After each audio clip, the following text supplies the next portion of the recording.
Day 2 since the Red City. I did not record the first day. There was nothing I wanted to keep.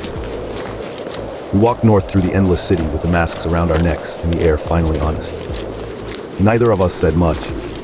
The quiet was not peace. It was two people checking over and over that the other one was still there.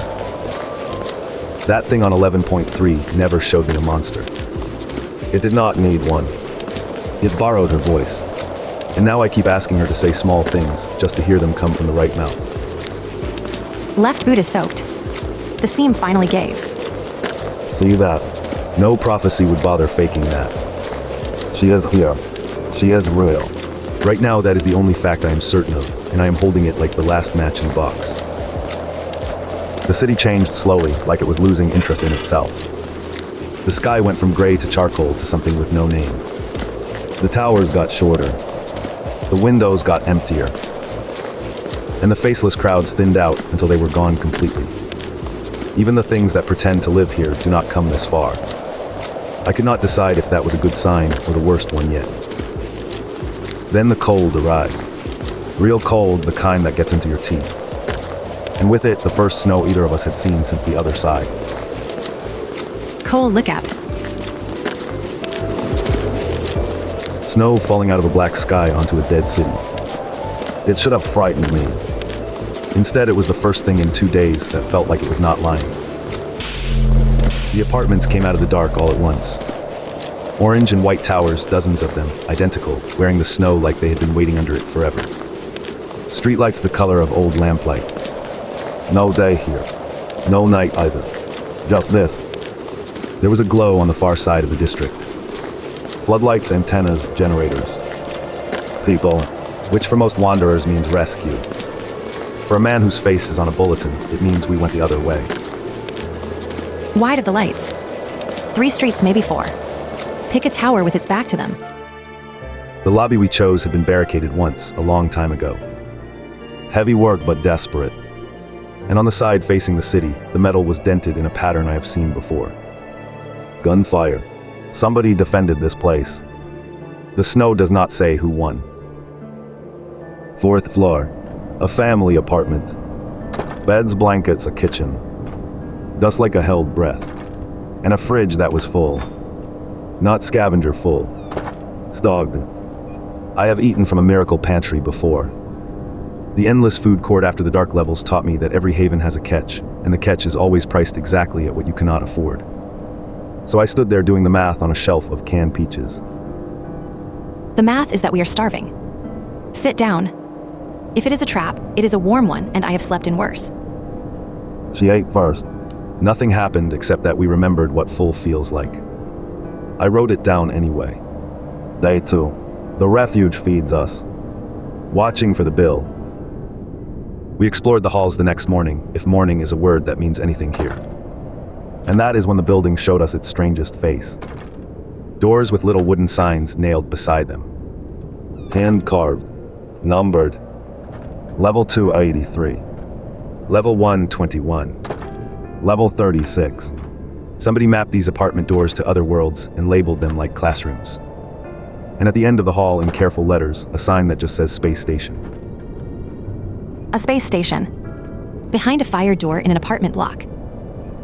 Any other month of my life, I would already have my hand on that handle. We looked at each other and we both said nothing, and we walked back to the room with the blankets. Not yet. Not now. The doors will keep. The nights are the real level here. -11 and no heating. So you pile every blanket in the building into one nest, and you stop pretending there is a polite distance between you, and you huddle up and listen to the snow tick against the glass. And in the dark, in pieces, we finally talked about the Red City. I told her the part I had been carrying. That when the thing spoke with her voice, part of me wanted it to be her. That is the part that scares me. Not the monster. The wanting. Cole, it is me. You can stop running now. It still plays in my head at night. The realest thing I have is a voice, and now I know the voice can be forged. I saw him too, you know. On the strap. The air showed me your duck like he was breathing. I was halfway to answering him when you grabbed my mask. You pulled me back. That is what happened. That is all that happened. No apology. No drama. Just the account balanced. I do not know what I did to deserve a witness like her. We made sense of that street the only way people ever make sense of anything. Out loud to someone who was there. The building kept telling its story while we healed. Pencil marks on a door frame climbing year by year, stopping at a height that makes your chest hurt. A classroom with 12 small chairs. Spent casings under the window, swept into a corner like someone tidied up after the end of the world.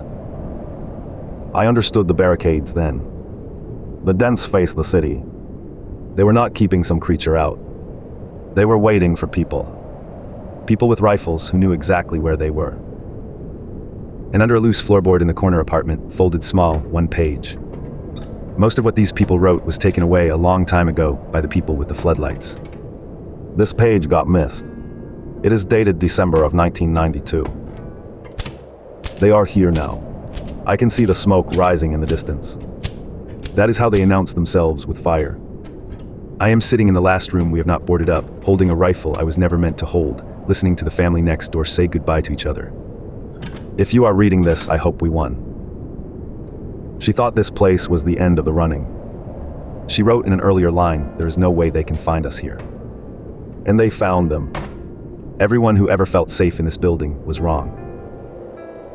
I sat with that page for a long time, watching the floodlight glow on the horizon. And a thought arrived wearing very reasonable clothes. Those lights are human. Cells and questions and paperwork, all of it human. And the voice on the bridge was not. Whatever is being prepared out there, the people in that base cannot do worse to me. So I said it out loud. Maybe I walk to the base. Maybe I turn myself in and the running stops, and whatever happens to me, at least it happens indoors, from something with a face. Selfish. That is what that is. You want to hand yourself to them, so the fear stops, fine. And then what do I have? Who is left, Cole? Say it to me. Who would I have left?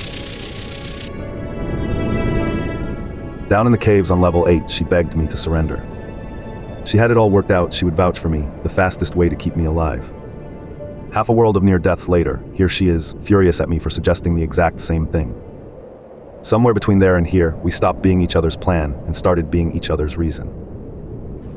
Maybe surrendering really is the safer road. Maybe she snapped me back to my senses or away from them. I honestly cannot tell you which. But I took her hands and I promised her, I am not going anywhere without you.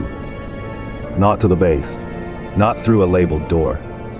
Nowhere. Everyone who ever felt safe here was wrong. Maybe we are too. Tonight I do not care. We are warm. There is one building here that breaks the pattern. Painted shapes, banners on the walls, and it is lit.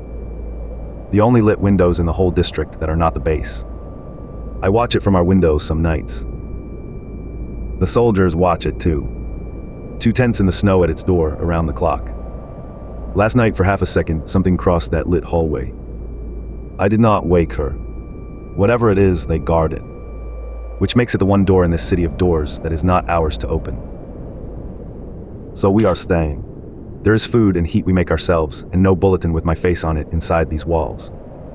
The duck rides the strap by the window, quiet, and for once I let the quiet be quiet. I fixed the pantry shelf. And the bedding rotation. Do not laugh.